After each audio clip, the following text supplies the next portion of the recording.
कहावत है जौन छिनरा है डोला के साथे। बताओ दंगा कौन कराता था उत्तर प्रदेश में?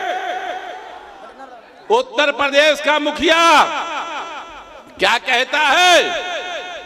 कहता है अब तो उत्तर प्रदेश में माइक से अजान नहीं दी जाती, माइक बंद कर दिया गया है। कहता है अब तो सड़कों पर नमाज भी नहीं होती। साथियों, क्या उत्तर प्रदेश के मुखिया की यह हैसियत है?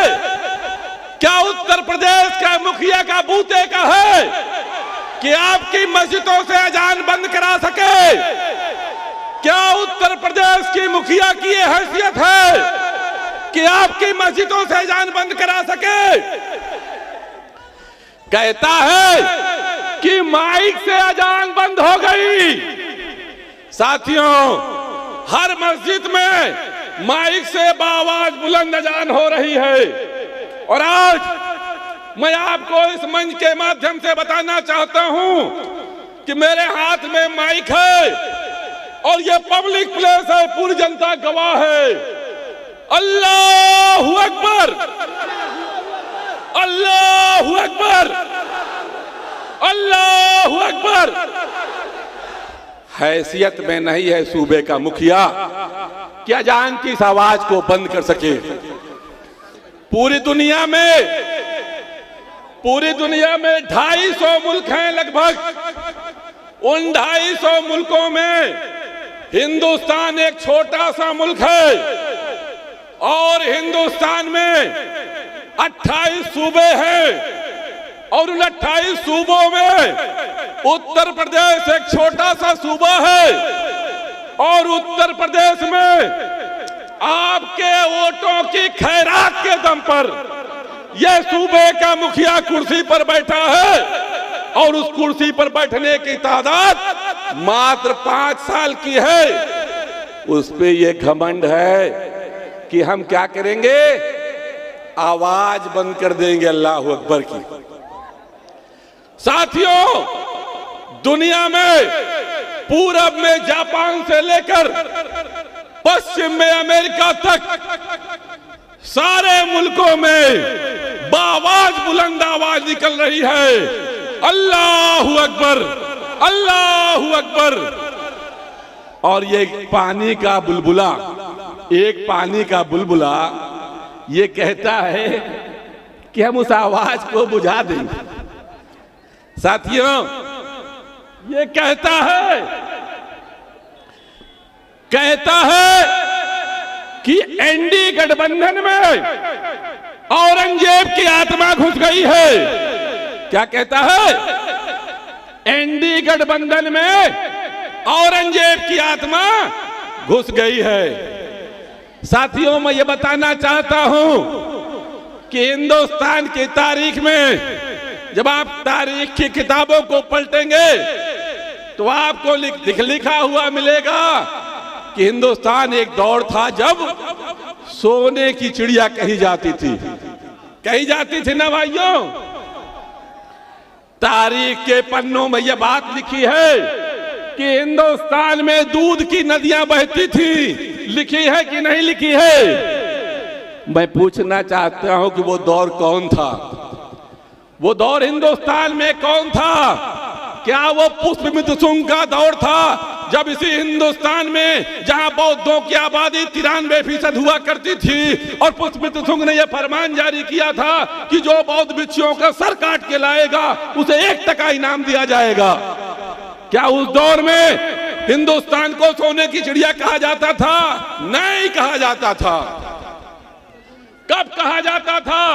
जब हिंदुस्तान में मुगल बरसर इक़्तिदार थे और औरंगजेब रहमतुल्लाह अलैह की दिल्ली में हुकूमत थी। उस समय हिंदुस्तान की जीडीपी 27% थी। मतलब हिंदुस्तान पूरी दुनिया की जो पूंजी थी, जो कैपिटल थी, जो दौलत थी, उसका 27% सिर्फ हिंदुस्तान के पास था। और आपकी उस दौलत की लालच में ब्रिटेन से व्यापारी हिंदुस्तान आया करते थे, फ्रांस से, स्पेन से, पुर्तगाल से, तमाम मुल्कों के व्यापारी हिंदुस्तान आया करते थे सामान की तिजारत का सामान खरीदने। ब्रिटानिया के लोगों ने पूछा गया कि आखिर तुम हमारा सामान तो ले जाना चाहते हो, हमें दोगे क्या? उनके पास देने को कुछ नहीं था।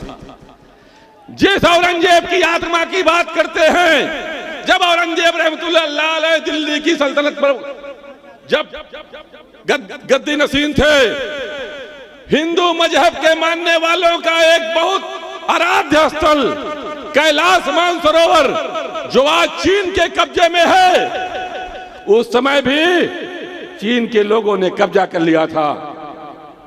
तब औरंगजेब रहमतुल्लाह अलैह ने अपनी फौजें भेजकर हिंदुस्तान में बसने वाले हिंदू भाइयों के मजहबी स्थान कैलाश मानसरोवर को चीन के लोगों से आजाद कराया था। लेकिन आज दिल्ली की सत्ता पर हिंदू हृदय सम्राट विद्यमान है और आज 10 साल हो गए उसको दिल्ली की सत्ता पर बैठे। आज हिंदुस्तान की जीडीपी मात्र 3% है। कितना है भाइयों? 3%। पूरी दुनिया की दौलत का सिर्फ 3% हिस्सा हिंदुस्तान में है। और हिंदुस्तान के आला तालीम याफ्ता बच्चे IIM, IIT से पास करके बच्चे ब्रिटेन, कनाडा, फ्रांस और यूरोप में नौकरी की तलाश में जा रहे हैं। इस हिंदू हृदय सम्राट के पास आपको देने के लिए नौकरियां नहीं है। क्या कहता है? राम राज लाएंगे। क्या यही राम राज है? मैं चैलेंज के साथ कहता हूं कि अगर इस हिंदू हृदय सम्राट को 50 साल तक हिंदुस्तान की सत्ता दी जाए तो उसके बाद भी इसकी हैसियत नहीं है कि इस मुल्क की जीडीपी 27% ला सके जो औरंगजेब रहमतुल्लाह अलैह के दौर में हिंदुस्तान में। सूबे का मुखिया क्या कहता है? अहंकार में डूबा हुआ सूबे का मुखिया कहता है कि मुसलमानों को पाकिस्तान चले जाना चाहिए। क्यों? हिंदुस्तान तुम्हारी अम्मा दहेज में ले आई थी क्या? जिसको हिंदू राष्ट्र बनाना हो, हिंदुस्तान से निकल जाए, नेपाल चला जाए, वह हिंदू राष्ट्र है। हिंदुस्तान की आजादी में हर हिंदू मुसलमान का खून है और हिंदुस्तान न सिर्फ मुसलमानों का है बल्कि हिंदुओं का है, सिखों का है, ईसाइयों का है, पारसियों का है। और हिंदुस्तान में एक मजबूत संविधान है जिस संविधान की रचना बाबा साहब ने की थी और हिंदुस्तान के लोगों के फैसले उसी संविधान से होंगे, तुम्हारे मनुस्मृति से नहीं होंगे। साथियों, ये बात मैं बताना चाहता हूं कि जिस मनुस्मृति का संविधान ये लोग लागू करना चाहते हैं, हालांकि जिंदगी में कभी लागू नहीं कर पाएंगे, जो इनका सपना है वो सपना जानते क्या है? समाज। एक बात तो ये जान लीजिए कि 10 साल से लगातार हिंदू हृदय सम्राट दिल्ली की कुर्सी पर बैठा है। क्या मुसलमानों का बाल भी बांका हुआ? बकरे का गोश्त खाना बंद हो गया क्या?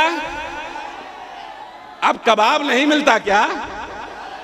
बिरयानी नहीं मिलती क्या? इनकी हैसियत नहीं है कि तुम्हारा बाल बांका कर सके। इसलिए तुम्हें तो कोई खौफ करने की जरूरत ही नहीं है। जब जिस संविधान को ये लागू करना चाहते हैं उस संविधान में अगर किसी के ऊपर सबसे बड़ी गाज गिरने वाली है, किसके ऊपर गिरेगी? वर्ण व्यवस्था में जिसे शूद्र कहा जाता है, उस शूद्र में यादव भी है, कुर्मी भी है, कहार भी है, लोहार भी है, मल्लाह भी है, केवट भी है, कांची भी है और जिसकी आबादी लगभग 60% है। बताओ कि जहां पर जमहूरियत में सर गिने जाते हैं और शूद्र समाज के लोगों, हिंदुस्तान में बसने वालों, तुम्हारी आबादी अगर 60% है तो तुम सत्ता में क्यों नहीं हो? अगर सत्ता में नहीं हो तो उसके लिए वो लोग जिम्मेदार नहीं है जो दिल्ली में बैठकर तुम्हें दोबारा गुलाम बनाना चाहते हैं। उसके लिए सिर्फ और सिर्फ तुम जिम्मेदार हो। शूद्र समाज, दलित और आदिवासी भी हिंदू था 90%। आराम। ये बात मैं सिर्फ शूद्र समाज के बारे में बात कर रहा था, अछूत समाज के बारे में बात नहीं कर रहा था, जिसकी तादाद 20% है। कितना है? अछूत समाज जिसकी तीत आबादी 20% है। आज पीडीएम गठबंधन जिसका नेतृत्व बहन पल्लवी पटेल जी कर रही हैं और जिसकी सरपरस्ती आपके नेता, हमारे नेता बैरिस्टर असदुद्दीन ओवैसी साहब कर रहे हैं, और आज आपके कुशीनगर की धरती पर आपके शूद्र समाज से ताल्लुक रखने वाले माननीय स्वामी प्रसाद मौर्य जी के समर्थन में इसी मंच पे कुछ समय के बाद आने वाले हैं और उनके आदेश से मैं यहां खड़ा हूं। तो मैं आपको याद दिलाना चाहता हूं कि तुम्हारी ताकत क्या है, तुम्हारी ताकत क्या है। ऐ मुसलमानों, तुम्हारी आबादी उत्तर प्रदेश में सरकारी आंकड़े के मुताबिक 22% है। कितनी है? गैर सरकारी आंकड़े के मुताबिक तुम 25% से ज्यादा हो। पिछड़ा जिसे शूद्र कहा गया, लगभग 60% की आबादी उसकी है। यम मतलब डी मतलब दलित, जिसकी आबादी लगभग 20% के आसपास है, और तुम्हारी आबादी 25%। अगर इसको मिला लिया जाए तो आज से अगर आप इस गठबंधन के साथ होकर के